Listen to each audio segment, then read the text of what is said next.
Salut tout le monde.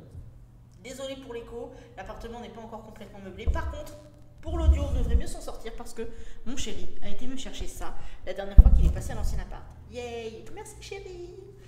Sinon, pour la co internet, la box est là, la box est branchée et fonctionnelle, mais nous n'avons même pas un méga en upload. C'est-à-dire que si vous voulez, là, vivement la fibre. Ça ne devrait pas tarder, ceci dit, donc on croise les doigts. Bon, aujourd'hui, on va se poser une question. Est-ce qu'un influenceur doit être considéré comme étant automatiquement responsable du comportement de sa communauté? Pourquoi je veux vous parler de ça? Tout simplement parce que c'est un phénomène qui a toujours le même scénario, mais jamais les mêmes protagonistes, évidemment. En gros, la personne A a des tas d'abonnés, la personne B a peu d'abonnés, la personne A dit quelque chose ou interagit avec la personne B, la personne B soulève que c'est peut-être quand même pas super cool de faire ça et se prend des menaces, des harcèlements, des tas de trucs tout aussi dégueulasses les uns que les autres. Et c'est toujours quelque chose de très désolant parce qu'il y a beaucoup de situations où quand on essaye de faire comprendre à la personne A que ce qu'elle a fait n'est vraiment pas super cool, la réponse va être « Ouais mais je suis pas responsable. Je leur ai pas demandé de faire ça. » Et c'est très fatigant de dire ça. C'est très fatigant parce que, comme vous le savez, il y a énormément de gens à l'heure actuelle qui combattent les phénomènes de harcèlement quels qu'ils soient, que ce soit en ligne, que ce soit dans la rue, que ce soit scolaire, que ce soit tout un tas de trucs. Et du coup, quand tu vois ces personnes qui ont autant d'abonnés et qui font ces choses et qui font presque exprès d'ignorer les conséquences de certaines de leurs paroles, j'avoue que ça fait quand même mal au cœur. Parce qu'en plus de ça, quand on réfléchit bien, il y a un terme que vous devez connaître qui s'appelle influenceur. Un influenceur aujourd'hui, c'est quoi? C'est quelqu'un qui a une telle communauté que la taille de la communauté est reconnue et permet donc à l'influenceur de recevoir des produits gratuits, de faire des vidéos sponsorisées, d'être invité à des événements presse, de ce genre de trucs. Et du coup, moi, la question que je me pose, c'est si tu es capable d'accepter que ton côté influenceur te permette simplement de vivre de ta passion YouTube, blog ou autre ou quoi que ce soit, pourquoi est-ce que tu n'es pas capable aussi de comprendre que justement l'influence, elle ne va pas aller que d'un côté positif qui va t'arranger. Ton influence peut avoir aussi parfois des conséquences négatives qui font que du coup, il va y avoir des gens qui vont faire des trucs auxquels tu n'adhères peut-être pas, mais finalement, si tu ne fais rien, c'est un petit peu comme si tu adhérais, en fait. Alors, attention, je suis bien consciente du fait que c'est pas parce que justement tu es influenceur que tu vas devoir contrôler toutes les 3 secondes ce que tes abonnés sont en train de faire, mais à partir du moment où tu accèdes à ce statut, je pense quand même qu'il est bon de prendre certaines précautions. Par exemple, il y a des personnes sur YouTube qui donc font leurs vidéos, etc. et qui parfois vont dénoncer des choses et qui décident de ne pas citer de pseudo, ce qui est mon cas. Autant j'ai une communauté ultra modeste, autant j'essaye quand même d'adopter certains comportements qui justement ne vont pas impacter les autres plus que ça. Alors bien sûr, hein, si je suis en train de vous parler de quelqu'un qui a une chaîne que j'adore, oui, là évidemment, comme c'est positif, je vais le citer. Bon, en même temps, si vous voulez, si je vous parle de quelqu'un que j'adore et que je vous cite même pas ni sa chaîne, ni son pseudo, ni quoi que ce soit, c'est un petit peu chaud quand même.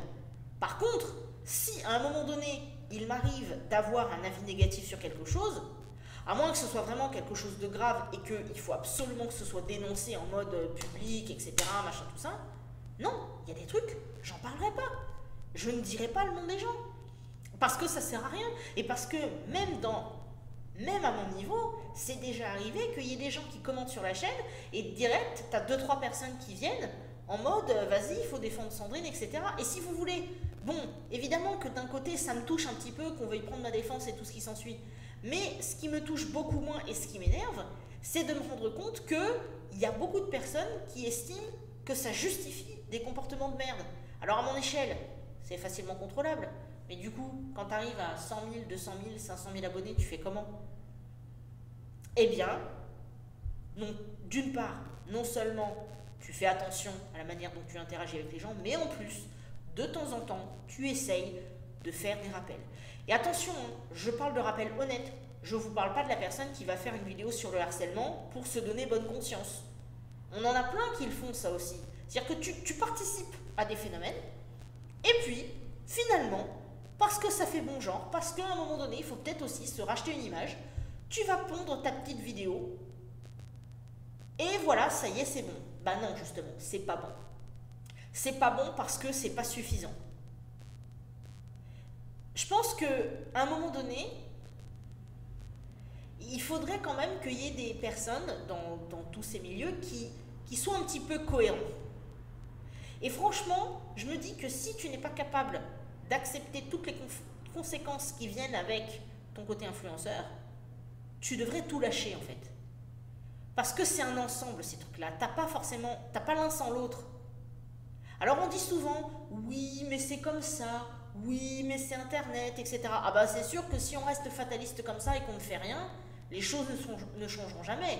Ah bah oui. Et pour moi c'est trop facile de dire ça, c'est trop facile d'en rester à ce stade.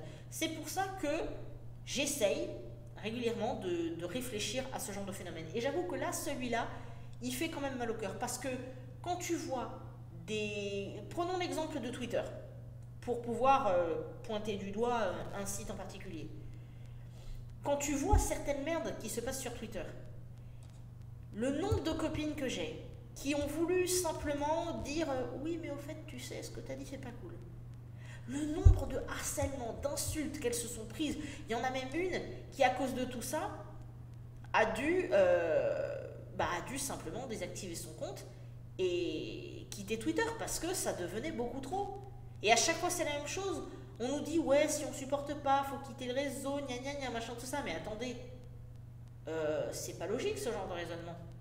Donc aujourd'hui, ce que j'aimerais vraiment, c'est que toutes ces personnes qui gagnent leur vie avec YouTube, les réseaux, les machins comme ça, et qui du coup jouissent un peu du pouvoir de cette influence, qu'elles réfléchissent vraiment aux conséquences de ce pouvoir. Mais genre vraiment. Et surtout, juste comme ça, hein, perso, ça m'intéresserait absolument pas d'avoir comme ça des milliers d'abonnés si c'est pour en fait avoir une communauté de petits merdeux qui ne pensent qu'à insulter les autres régulièrement.